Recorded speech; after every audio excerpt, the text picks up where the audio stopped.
Welcome back. Today we're taking a look at the square root function.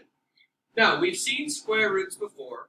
We've solved quadratics using square roots, but we've never actually seen what it looks like visually in a coordinate plane.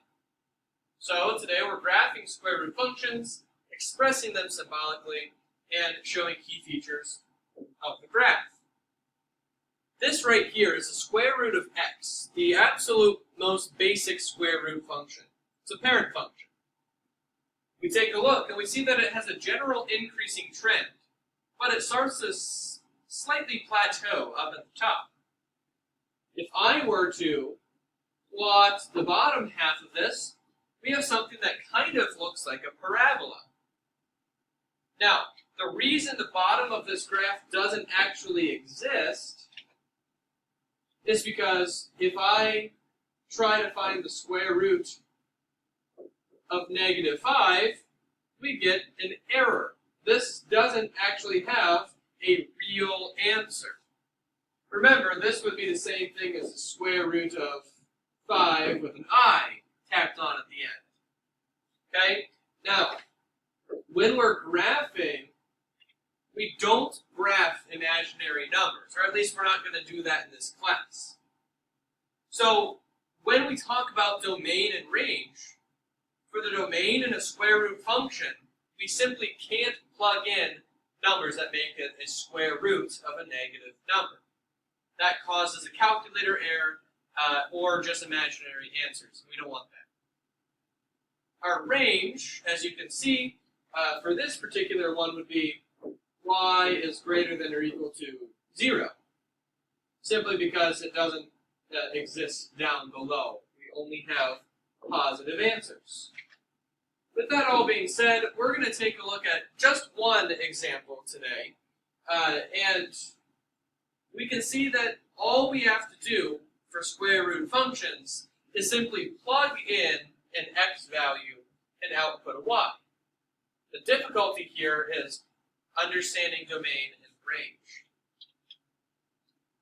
So right off the start, we're going to take and simply plug in our x values. So the first one is x equals 2.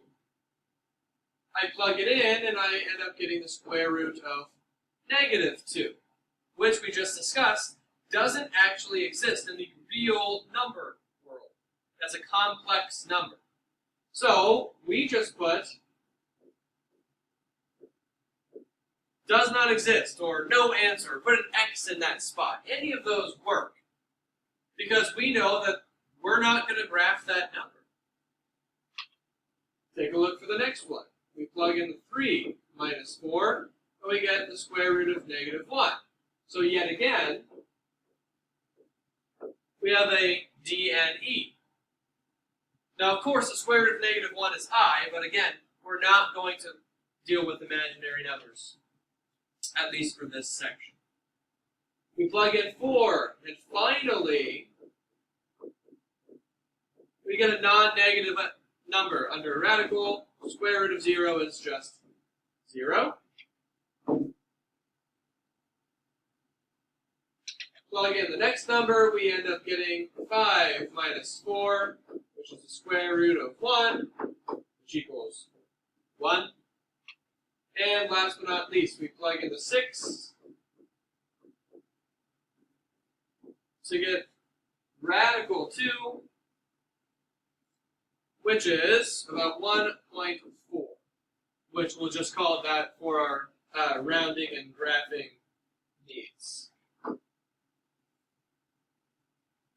So at this point, we can take those points and plug them in to our graph. So at 4, it's at 0. At 5, it's at 1. And at 6, it's just above 1, so about 1.4. We have a general trend where it doesn't go below 0. I'm going to try to fix that a little bit. There we go. And we have our graph right there. For our last step, we simply need to come up with domain and range. And we can kind of see it in the XY chart, how the domain at least is going to be. For the domain, so all the x values you can plug in.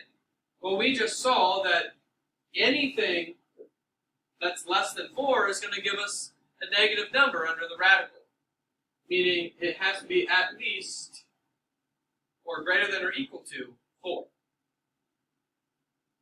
For the range, we do it very similarly. We take a look based on our xy chart here that does not exist. That's all below y being 0. Therefore, y has to be greater than or equal to 0. So as I said, that's the only example we're going to go through today, but you should be able to then plug in all the answers, find where it does not exist, and come up with your domain and range from there.